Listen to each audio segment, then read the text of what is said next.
Mind. This week we will continue our ongoing investigation into the culture of consciousness. This episode we're going to be talking about publishing and media and the relationship of these powerful forces to culture, to the creation of culture, to the creation of political consciousness, of spiritual consciousness. Because in many ways we're creatures of media, not just today. I mean, it's common to think of us as creatures of media today because we're surrounded by media devices. We grew up on television and movies and now are swimming in the vast seas of the Internet as our quote-unquote personal computers suddenly morphed into these interdimensional global media machines where we're constantly connecting and reading and downloading and surfing and watching and scanning and being scanned. And so we find ourselves to be incredibly mediated these days, especially with personal PDAs and our telephones transforming into mobile computers, iPods, iPhones. We're becoming the hive mind mediated species. But in some ways, we've always been heavily mediated. You can just look at the history of writing itself and realize that for thousands of years, who we are has been, at least in some cultures and some levels of development, very much a creature of technology, of media technology. And I come from this particularly from a print background. I started out as a journalist, and so I've always been very interested in the way that writing, books, but also magazines and periodicals in particular, can play a role in shaping culture and feeding culture back on itself, and in particular for expressing and organizing, the less mainstream aspects of society. It's fascinating if you look at the history of the United States. In the 19th century, there were an extraordinary number of utopian communes and colonies that popped up all across the country. From the Oneida Group and the Shakers and scores of proto-socialist Fourier-type societies. And one of the fascinating things when you look at the history of these groups is that they always had, in addition to some means of supporting themselves, some know-how on how to build and organize a farm or an urban colony, although they tended to, of course, form rural colonies. But in addition to all of these more obvious technologies, they always had printing presses. They always had printing presses because putting the word out, spreading the word, publishing has been an essential part of the attempt to make a better world, the attempt to reorganize and explore human relations. And that aspect of publishing has, always been particularly interesting to me, and I think has played a very important role in what we might think of as alternative culture, progressive culture, of counterculture. I mean, in a way, these terms are all a little too vague. But if you look back at the '60s, for example, you'll see that there was a lot of alternative publishing as well, and that one aspect of the counterculture movement, as it gained social power, was its increasing translation into media, into even early public access television shows, but particularly into print media. The Oracle newspaper published in The Haight, which is really close to where I live, was a case in point. These things reflect a culture back on itself, and they help people realize that they're not alone, that there's a common place of discourse where the constantly changing maps and models that constitute a aggressively alternative or self-experimenting culture can be worked out. And so the periodical, the alternative weekly, the underground newspaper, the underground comic book, these are all key elements of the cultural transformation that, in many ways, the Progressive Radio Network continues to push forward in a variety of ways. I cut my own teeth on alternative weeklies when I first started out writing in the early 1990s, and there's been tremendous changes in that world, and that's one of the things I want to talk about today, is how the shift to the computer, to the Internet, to digital societies and digital forms of publishing has shifted this relationship between writing and publishing and and counterculture. But now I'd like to bring on Expanding Minds esoteric librarian, Maja Daou. And I know, Maja, you've done some self-publishing as well. You've done some stuff in the zine world. Am I right? Oh, yeah, Eric, I'm a total zinester. I, like you, I love the fact that people can just publish something like a zine and put it out there and kind of infect, other people with it. And I've always been very into that idea. And it's so true, what you talked about with all the little groups putting out their newspapers. I mean, I work at the Philosophical Research Society, and that's how Manly Hall did it, too. He had a printing press in the warehouse, and he would seriously just, print out his periodicals. He had a magazine, the PRS Journal, and it was all done in-house. It was kind of like a little zine, a little esoteric zine, and then he would put it out, and he would print his books on it, and, the Rosicrucian Society did the same thing. They would print all their magazines, and even the Theosophical Society, they would print all their stuff on their little press in India, and then all the stuff would go out. Timothy Wiley, who we were talking to a couple weeks ago with the Process Church, they did the same thing. The reason people knew the Process Church even existed was because they made that fantastic magazine. And it's so true, the idea of publishing and just putting out these little pamphlets and getting them out, that is this kind of communal way to put your ideas and philosophies out there. It's a very powerful medium. Yeah, it's also a way to shape consciousness. I mean, we tend to think about it as just a communications device. It's like that the real action is going on somewhere else, and then some people report about it and print it up, and then you can read about something that's happening elsewhere. But it's not just about that. It's that these writing and publications and images and distributing them in that way can actually create a sense of density, a sense of presence, a sense of a vision. So it's a way not only of communicating a vision, but of actually creating the vision so that people see it and recognize it and know that they're not alone. I'm curious though, I know you self-published a lot of comics in a kind of zine format, but how did you distribute them? I mean, what was the way that you tried to get your word out? I would go to conventions. I would go to comic conventions and just walk into bookstores. I would go into local bookstores, but probably the biggest distribution would definitely be when I would go into conventions. And then there I would meet people folks from Tower Records. Some of mine were distributed through Tower Records before they went bankrupt. But stuff like that. What about you? I know you worked on some zines too. Did you ever try and distribute them? Well, I came of age in the early 90s, which was really a boom time for zines. I mean, zines had been going on for decades, but there was kind of a groundswell, and there started to be more sort of zines about zines, so that the community became more self-organized, kind of like the way we see now with the Internet. There was Fact Sheet 5, for example, which was basically a compendium of other zines. Right. And so people would start to be able to network more easily through the mails, and it was a very, very exciting time. A lot of the alternative ideas and energy that we now see on the Internet was really expressed in this kind of parallel publishing world. And I was involved. It's interesting. You mentioned it was done through the mail. I mean, almost all of it was mail order, just people getting letters requesting their zines, and then you send it out in the mail. It was kind of like the Internet is now, but in the mail, Yeah, it's amazing to think of it. It wasn't that long ago, and yet it seems, completely archaic compared to where we are at today. And, and I was involved in a couple of early zines that had a sort of technology and consciousness focus, Fringeware Review, Boing Boing, early Mondo 2000, and these were really zines that they did some significant work because they helped map this emerging technocultural world just before it really hit the mainstream mind. I mean, before even the first web browsers were out. Some of these magazines were sort of exploring and reflecting the activity that was already happening online with early bulletin boards and the alt groups in Usenet. So the print really became an interesting place to kind of reflect and predict in some ways what was coming down the pike with new communications technologies. But in some ways that world is gone. In a lot of ways that world is gone. People still publish. The magazine is still an attractive form.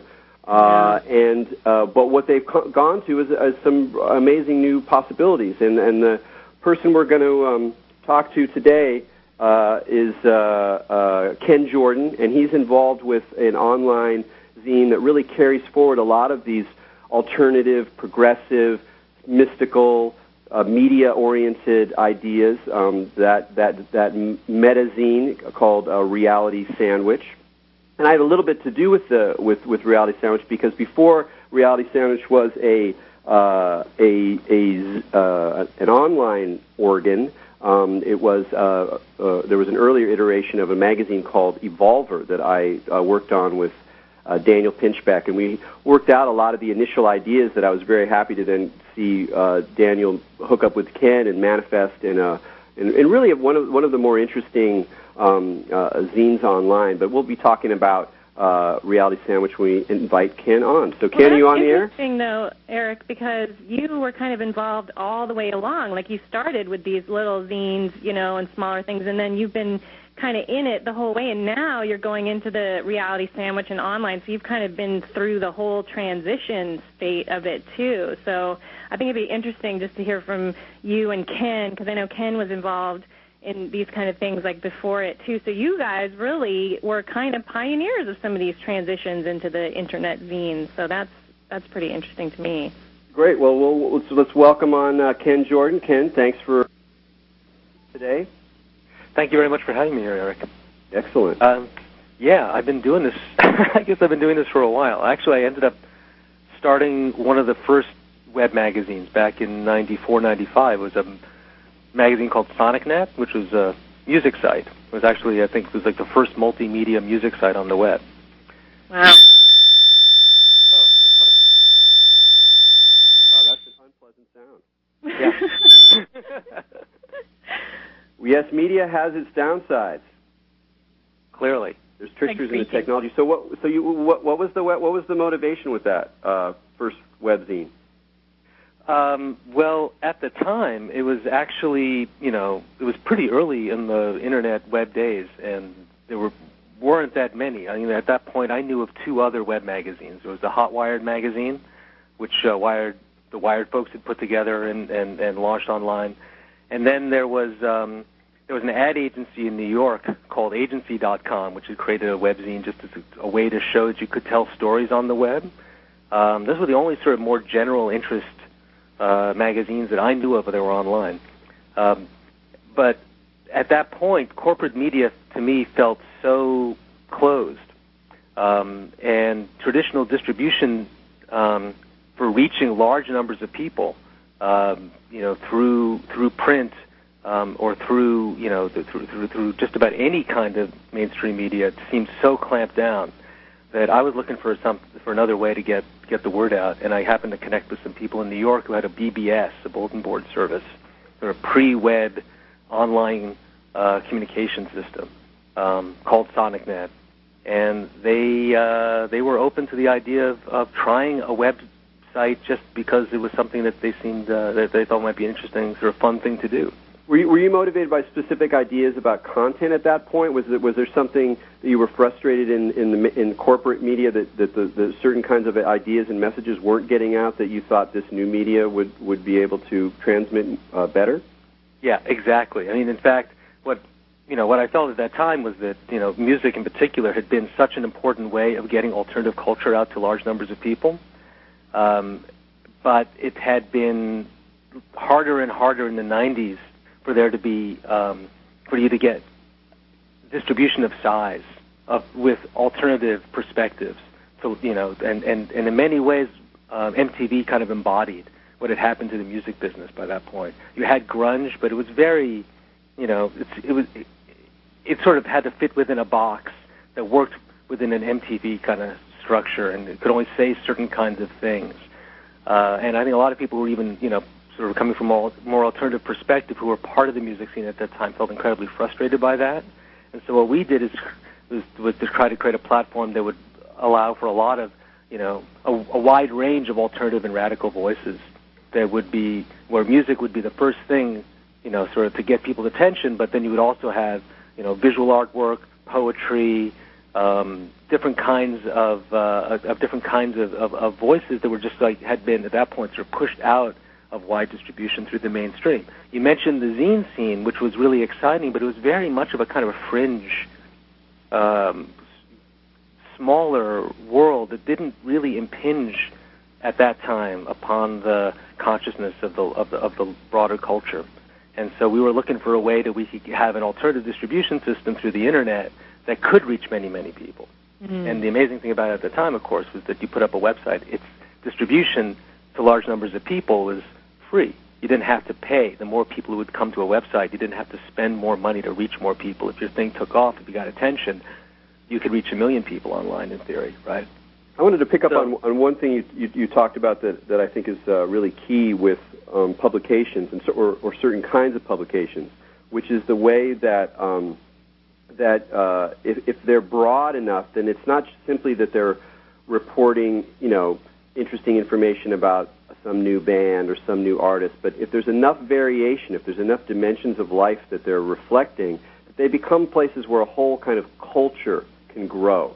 And this is particularly important when you're trying to either consciously nurture culture to move in a certain direction, or at the very least to reflect some somewhat outside or emerging kind of group. Because if you just write about music, it's only so interesting. If you just write about art, it's only so interesting. And we see a lot of that narrowcasting online today as well. It's not like the online world has flowered into this multidimensional space. In fact, a lot of things are incredibly niche-driven, much more so than I would have expected. When I used to think about how this stuff was going to transform in the future, I did not expect that there would be so much niche stuff that would gain traction. But in contrast to that is the example of Reality Sandwich, which I'd like to talk about a little bit, just because maybe some of our listeners aren't aware of it. Reality Sandwich has been up for a couple of years, and it does an amazing job of covering a wide range of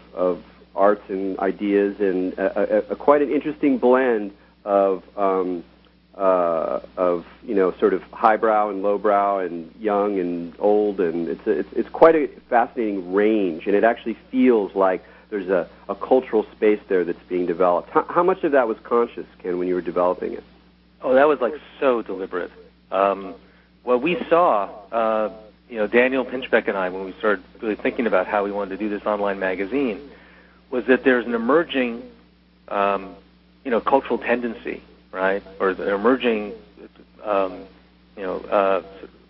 it's an emerging culture that has a shared attitude towards spiritual and mystical ideas, as well as a real reverence for the environment and an understanding of our personal responsibility for taking care of the planet, an interest in technology, digital technology and emerging technologies, a sense of the importance of art, particularly art that doesn't necessarily come through the mainstream, and an interest in reconnecting with the democratic impulse that we have.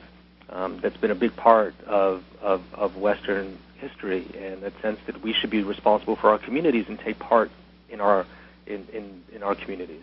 And that whereas there have been these amazing magazines and websites and other media that's about one aspect or another of all these different things, there needs to be a place where that stuff can be seen side by side. And someone might come for an article about shamanism or about Mayan prophecy in 2012 and be excited about that stuff, and then discover side by side articles that are about these other subjects, and realize that it's all of a piece. It's all a part of this emerging consciousness. So we wanted to offer a platform that made that available to folks. And that is one of my... That's one of my favorite things about Reality Sandwich, actually, is that it's cross-discipline, and that's an amazing thing about that type of media, is that you can bring people together from different avenues and have those things side by side, which is kind of rare. I mean, you go to a lot of places and they have one specific focus, but you've created this kind of consciousness community that can cover cross-disciplines. I think that's very, very amazing. Yeah, just to give people a little taste, I just want to, I have the front page open for today. And in the arts section, there's a talk with Ansar Ali, who's a ritualist and an astrologer who will actually be on Expanding Mind in a couple of weeks. He has a new book coming out. And then we have, one of these interesting, odd essays about Walter Benjamin and Ladakh. Look at, Buddhist traditions. A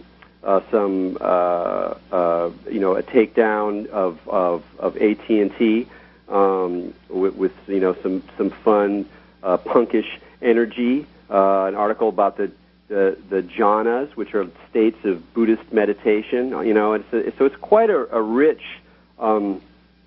stew. And I think another thing about Reality Sandwich that sets it apart from a lot of other magazines online is that it's both top-down and bottom-up.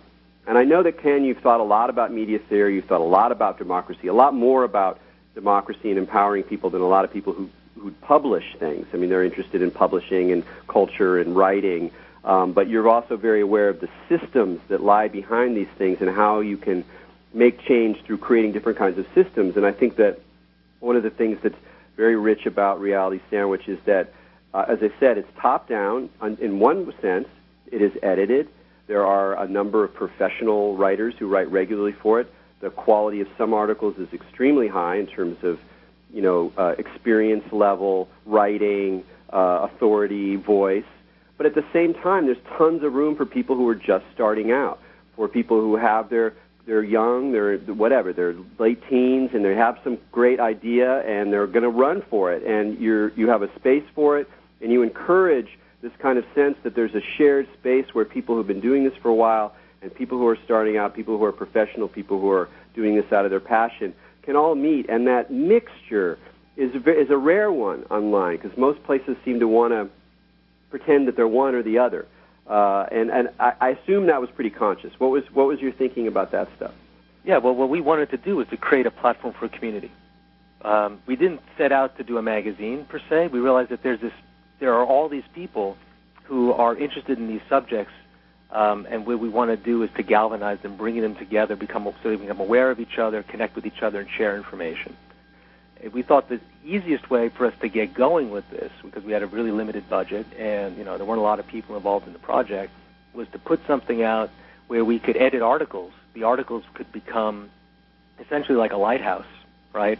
Because of the range of topics that they're offering, and people would come and check them out, and hopefully they would then stick around and connect with each other through the site. And the easiest way that we had for doing that was just using sort of the blog form, right, where folks could write comments and connect with each other through the comments and get to know one another through the dialogue that they have on the site when they're reacting to the articles that they're reading. And what we also went out of our way to do was to encourage writers like you to participate in the dialogue on the site and to respond to people's comments. Not, you don't have to do this endlessly, obviously, but just to have a presence there to show that the readers that the writers are also part of the community, which is how we've been treating this whole thing, and frankly is what's going on. And we found that what would happen is that some of the people who come writing comments would then offer us articles. And, those articles would actually turn out to be, on point and really sharp and worth offering to the community.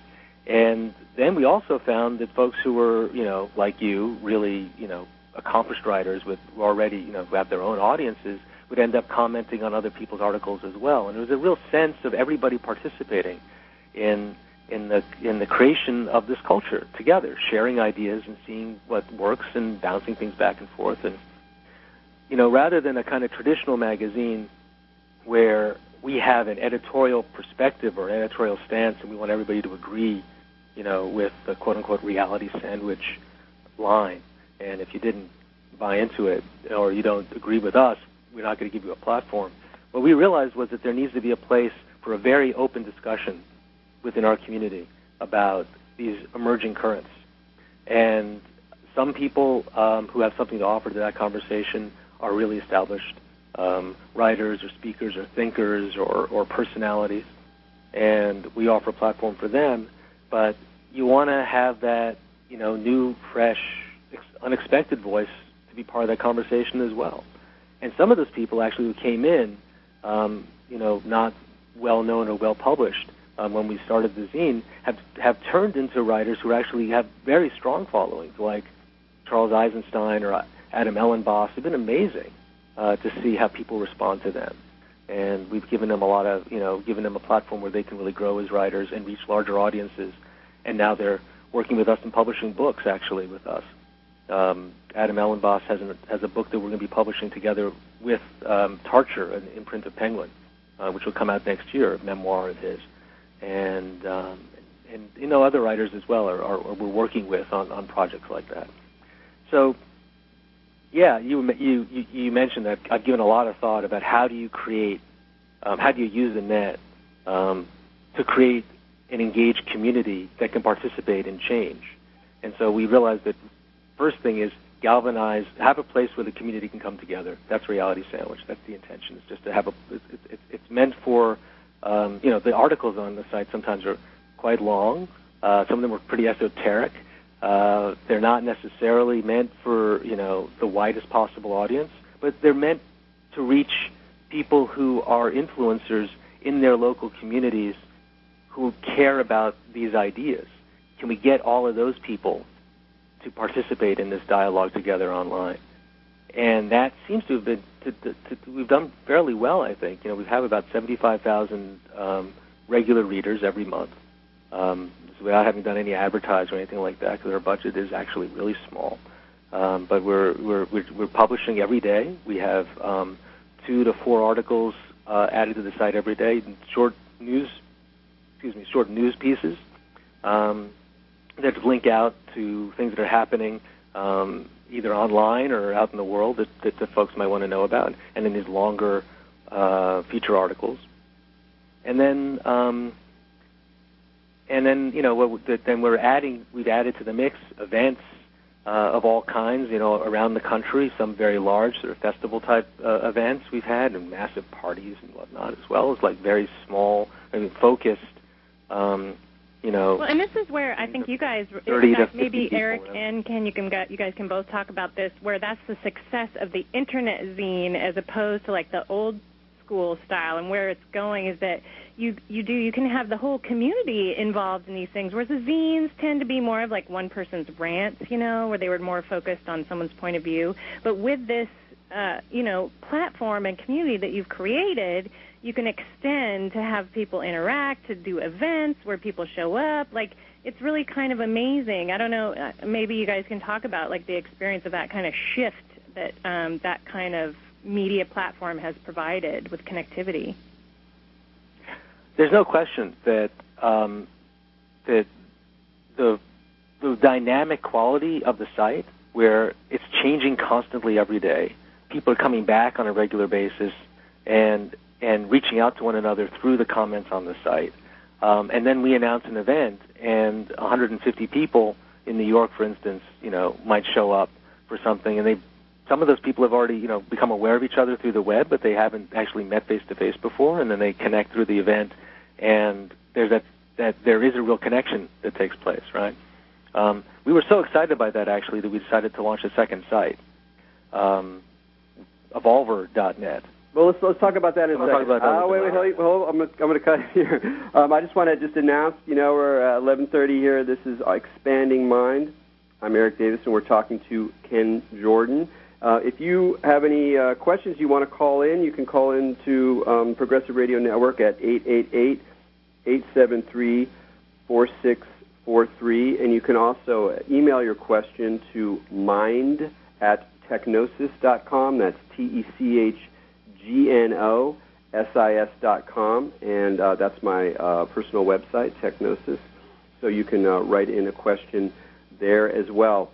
Before we get to Evolver, Ken, I wanted to talk a little bit about your background and your inspirations for this, because I think it's really important, as the Internet becomes this sort of, or as it has already become this pervasive, multidimensional, glue hive mind that we're all swimming in. That people understand that a lot of some of the forces that created the Internet were really had these powerful progressive ideas and technical ideas and cultural ideas all bound up together. And I know that one person that you've been very influenced by who I think is a really key person for people to know about, and I think has influenced your work, and you can see in the ways that you've approached Reality Sandwich and Evolver, which we'll talk about, is Doug Engelbart. So rather than me introduce Doug Engelbart, can you just talk a little bit about who this character is and why he was important to you? Yeah, Douglas Engelbart, when I first discovered who this guy was, I was so moved and blown away. And when I met him, I was even more moved because he's such a gentle, warm, poetic kind of person. He was the guy who, in 1951, first envisioned the communications system of the Internet that we all use today. He had it hit him in about a half an hour, or an hour, apparently. And this idea that you could have somebody sitting at a keyboard with a screen, and that keyboard and screen are connected through computers to other keyboards and screens, and that folks are networked together and manipulating symbols on these screens, communicating and collaborating, and developing a collaborative way of solving complex problems, connecting with each other and solving problems. It was such a radical departure from the way that people were thinking about computers at that time, which was much more of the giant mind, HAL in 2001 kind of syndrome. That a computer was a giant brain that you could ask complex questions to, and it could, spout out the answers of, these mathematical equations and whatnot, and be way smarter than you are. Engelbart was the first guy to say, you know what, we're already really smart. What we need is computers to help us extend our capabilities so we can connect with each other and let our communities enable the appropriate answers to difficult questions emerge out of a dialogue. And it took him 10 years from the time he had that vision before he was able to get any funding support at all to begin to develop this concept, and to get that he got a couple of grants that enabled him to write a paper, which is a seminal paper about computer communications, called. I actually have I've included it in a book that I co-edited with Randall Packer called Multimedia from Wagner to Virtual Reality, which is it was like the first collection of articles by scientists and engineers talking about the history of our computer communications, and Doug was like a real centerpiece in all of that. The Augmenting Human Intellect, a conceptual framework. That paper, when you read it, describes pretty much how you use your PC and the Internet today, to a remarkable extent. By the late 60s, he had a working prototype of this called the Online System, which he developed at Stanford Research Laboratories with a small group of graduate students, many of whom were involved in the 60s counterculture. And there was actually some crossover with the Ken Kesey scene and Doug's group back in the day. And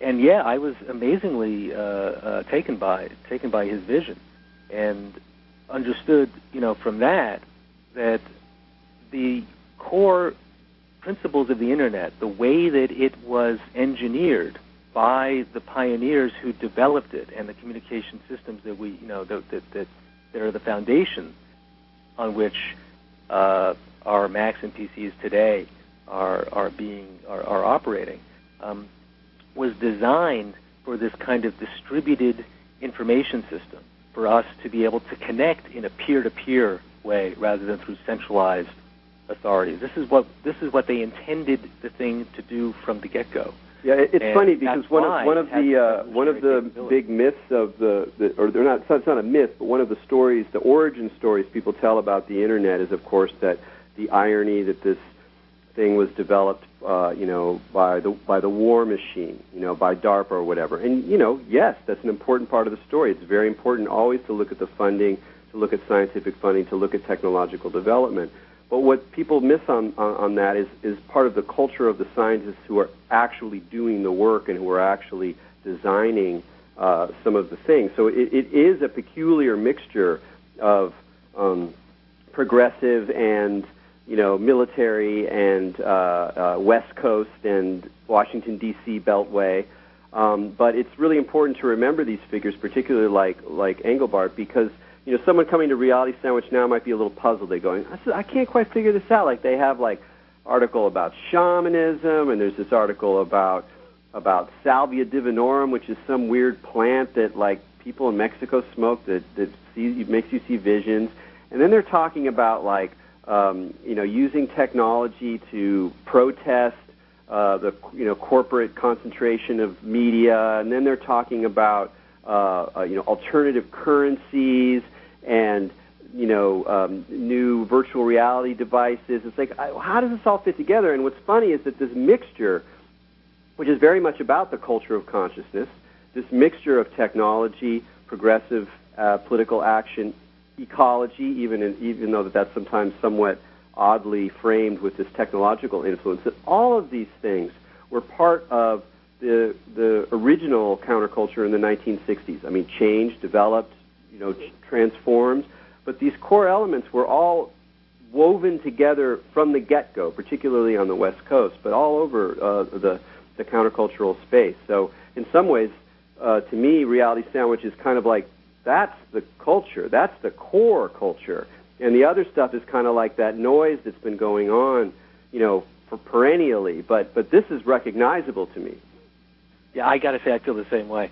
It's interesting because before I met Engelbart, my background is I grew up in the sort of the cauldron of the '60s counterculture, and particularly in publishing. My father and a friend of his had a publishing company called Grove Press, and they published a wide range of radical '60s classics, from Malcolm X's autobiography to books by William Burroughs and Allen Ginsberg, Jack Kerouac, all the main sort of beat guys, and they went to court a lot for books to publish things that were banned by the government and challenging obscenity laws and whatnot.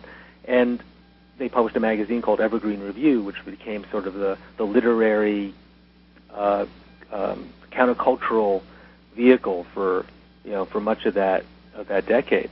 And one of the things that I learned from growing up in that scene, I was born in '61, so I didn't experience a lot of it firsthand, but I was around, I guess, a lot. I knew a lot of these people in the '70s and '80s, characters like Allen Ginsberg and Abby Hoffman, who they also published. And so, and what I came to understand was how much the media that was being produced at the time was core to creating community, and how the distribution points, that is to say, the bookstores and record stores in the counterculture scenes of the '60s, were community centers, and they were gathering places for radical action. By the '80s and '90s, that whole distribution network for an alternative culture had come apart pretty much for various reasons. The businesses had changed so much, the economics of publishing had changed so much, and a lot of those independent bookstores went out of business.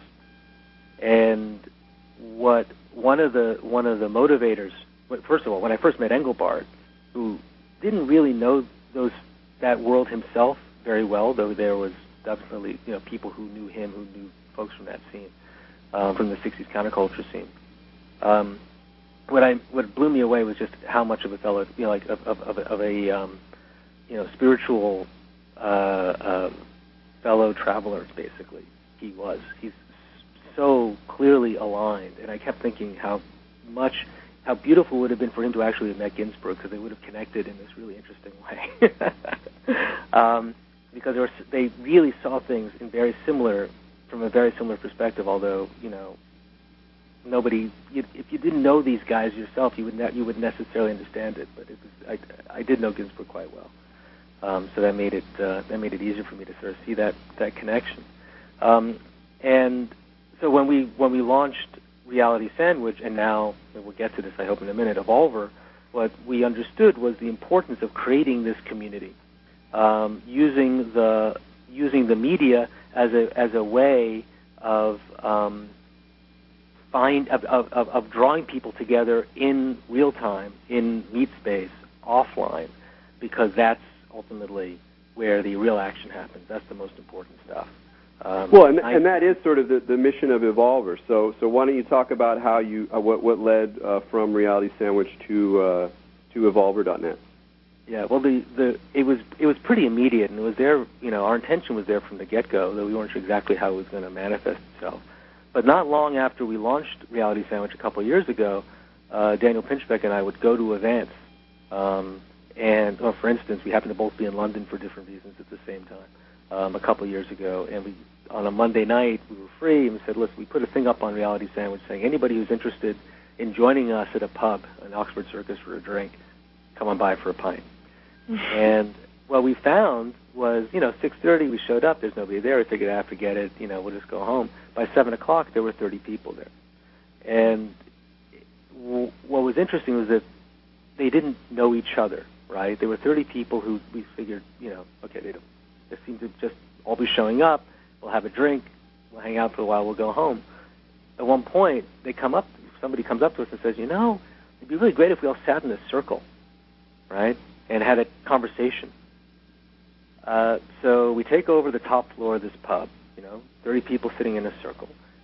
We have no clear agenda, but, so I sort of kicked the thing off, talking a little bit about what we're trying to do with Reality Sandwich, and then we go around the room and have people introduce themselves.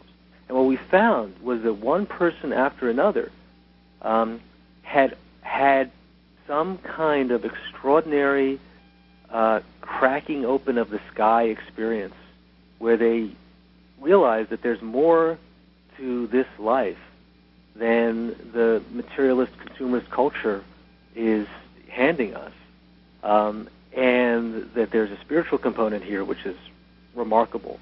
And at the same time, they were feeling this amazing sense of connection to the earth and a sense of urgency to do something to protect the endangered environment.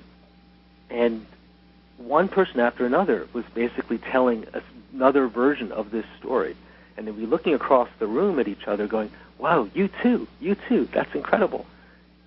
Afterwards, they kept wanting, I don't know what happened ultimately because we had to leave and we weren't able to, we didn't have the tools to help this group, but they wanted to stay together and keep meeting, right?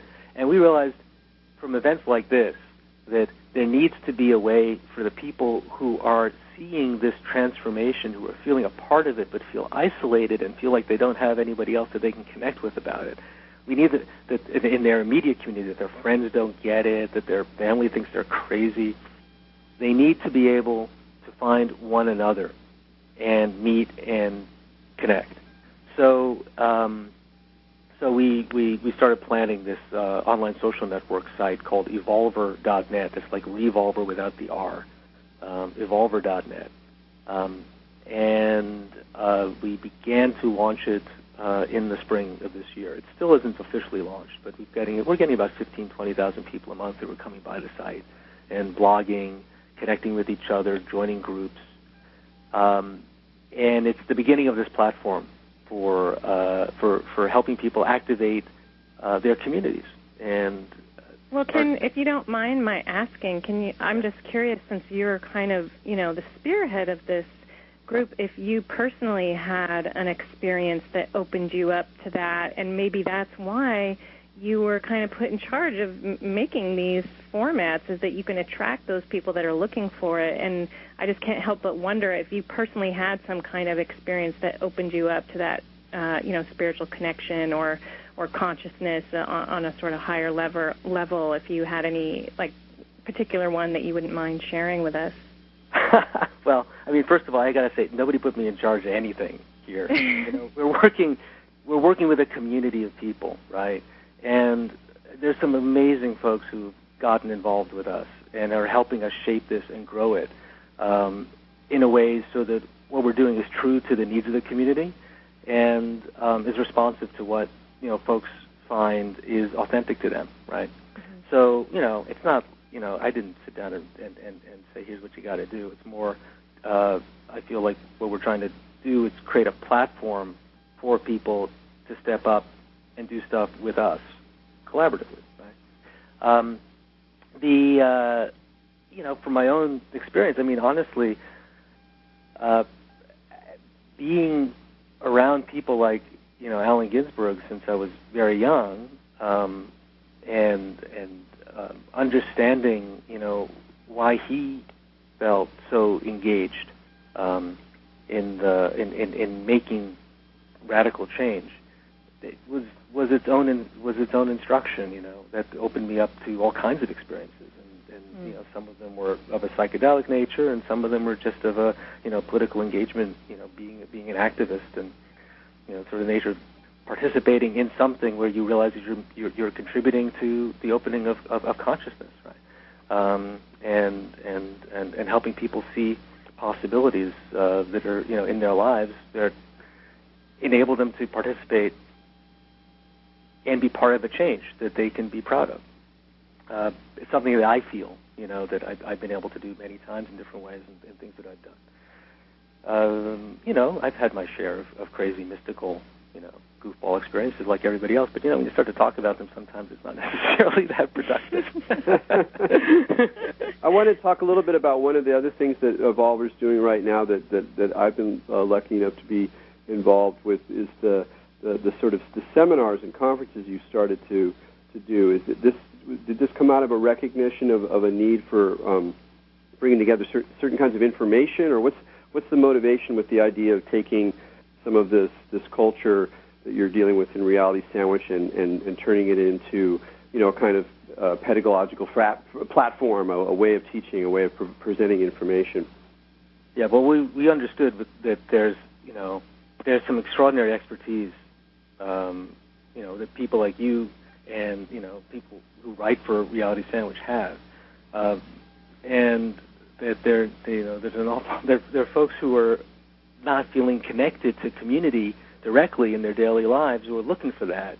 And what we've started to do is a series of phone teleseminars, which we're calling the Evolver Intensives. And we've done 2 so far. You hosted one, which was great. The Visionary Art and Community. Daniel did a series of conversations with people about 2012. So we're using 2012 as a frame for the transformation that's taking place in health, approach to spiritual issues, and other and survivalism. Actually, we had one conversation with Neil Strauss about his book Emergency and how to survive the collapse of our entire sort of economic and political infrastructure. These have been really rewarding for people to participate in. The calls that run somewhere between, like, we'll do a set of, say, 4 calls where somebody is, like Erik, is interviewing experts about a particular subject, and the conversations will go for about an hour and a half. About halfway through, we open up the Q&A from the folks who are on the call. These are done basically as conference calls, and they're informal and they're really in depth, and they're focusing on helping people learn specific things that they can apply in their daily lives. And it's not just the kind of freewheeling conversation of the kind we're having here. A little preparation, in order to make it more like a course, like a class. And so that series has gone really well, and we're really, really happy with the way it is. Yeah, one of the things I found, too, is it was really clear that for a lot of these people, they were, they sounded like people I'd run into in, at a cafe in San Francisco or at a, party in New York, whatever, but they were, in some small town in, Wyoming or something, and you go like, God, I mean, they probably know like 2 people they can sort of talk about some of these things with. So it's really interesting. It was a really interesting experience for me to see how, just how pervasive this idea is, but it's all, it's not evenly distributed. And that one of the things that these, non-local communications technologies can do is really, plug people in, and how much of a hunger there is for that, and how much enjoyment and pleasure there is when they're plugged in, because it's like suddenly this flash, this kind of sense of recognition. And I also think it's really one of the things we're dealing with right now is also a kind of crisis of education, where the conventional educational systems are clearly tottering and dealing with their own sort of karmic payback over over the decades, over the centuries. And there's really a need to formulate new ways of presenting information that aren't just informal or just freewheeling or an article online, that have more substance than that, but aren't necessarily in the same kind of framework as traditional courses or institutions where you'll get a certificate at the end or something like that. There's a real hunger for it, and I think that these new, not new, but like teleconferencing has been around since the 70s, but that bringing these sets of intentions to some of these technologies has really been quite fruitful and interesting. Yeah, I mean, frankly, because the business models for the traditional media have fallen apart over the last several years, and so whereas maybe at one point it might have made sense for us to do a print magazine and something else alongside it, we're now realizing, like, in fact, these teleseminars, the website, we're going to be adding a lot of video to Reality Sandwich this fall, and then, alongside that, what we're doing with Evolver, which I think is really important, and I haven't had a chance to mention yet, is that these local Evolver groups, which we're calling Evolver Regionals, have sprung up in 30 cities around the world, 25 of them in the States, and then 5 of them actually outside the States. And at these the Evolver Regionals are organizing monthly, essentially meetups, get-togethers called Evolver Spores. In some cities like Atlanta, San Francisco, I think L.A., there's quite the number of them, you're getting somewhere between 25 and 50 people showing up for each of these events. And the events are organized around the country so that they happen on the same day and have a same thematic topic, right? So last month's was shamanic panic, right? And we had people in each of these localities who who are involved in some kind of shamanic group or practice to come and speak knowledgeably about what's happening in their community with the awareness that this is happening across the country in 25 different cities at the same time. In New York, we had 250 people show up at the event. The one before that was called, I think it was called What Comes After Money. I think that's also the name of an anthology of articles that we're doing about alternative currencies and complementary currencies and barter from Reality Sandwich. It's really one of the bigger topics on the site for us, actually, is thinking about non-centralized and alternative currencies. And that became like a really great way to galvanize people in all these different towns and to help introduce them to this information and for them to understand that they're part of something that's happening on a national level. And so people are connecting to each other at these local groups. They're going back to the website and staying in touch using the online groups feature that we've got so they can, have their own local conversations. And then they meet with other folks through the website and build these national networks. Ken, do you think that is it hard starting a social network now when there's some that have just become with Facebook, it's just so dominant, it's almost becoming kind of like the internet itself? Is it hard because people feel like maybe they might be attracted to Evolver, but they're already invested in these other things, and there's only so many social networks they can have, and maybe they can do some version of this in other spaces? Is that an issue that you're facing? I guess it might be on some level, but because Facebook basically has become a public utility, like the phone company, right? MySpace is pretty much the same thing. What we're doing is offering a platform to a community. It's already a community that already exists, and it's growing. And so folks who are interested in what we're doing will use the site. People who are not interested in this kind of material, they're not going to come to Evolver.net. So what we're offering really is a way for people to connect with people with these shared interests, and then we want to give them a way to collaborate together so they can participate in change, educate themselves, and do stuff that's going to make a difference for their families and their communities. So, I guess there's some competition there, but ultimately, man, I don't think anybody's. Actually, I did see some people giving up their Facebook account to join Evolver.net, but it's not something that we're seeing as an issue at the moment. I had one more question for you before we wrap it up, and it's kind of a big one, so it's a little bit late. But I'm just wondering whether are you ever kind of concerned about, like, particularly with the 2012 meme, which is somewhat controversial. I think it turns off people who might be sympathetic to certain aspects of the spiritual, psychedelic, shamanic worldview, but there's something kind of a little much, a little culty, a little bit overly apocalyptic to that. And I know there's different ways of thinking about it, and Reality Sandwich has certainly gone through and debated a lot of these issues as well. But do you ever feel a little uncomfortable with the kind of wiggier side of the Reality Sandwich worldview, particularly when you're thinking about the ecological and political goals that you have? You asked me before about my own personal experiences, right? Yeah. All I can say is, I'm not going to talk so much about those, but all I can say is that they were wiggy enough for me to feel like there's an awful lot of room out there for an awful lot of stuff.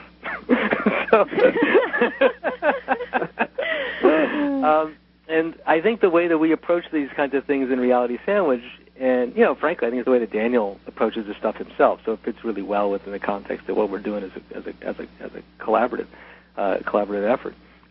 Is that there's something going on here that's really interesting. We may not know exactly what it is, right? But it's if nothing else, it's interesting to think about, and it opens you up to seeing stuff through a different lens.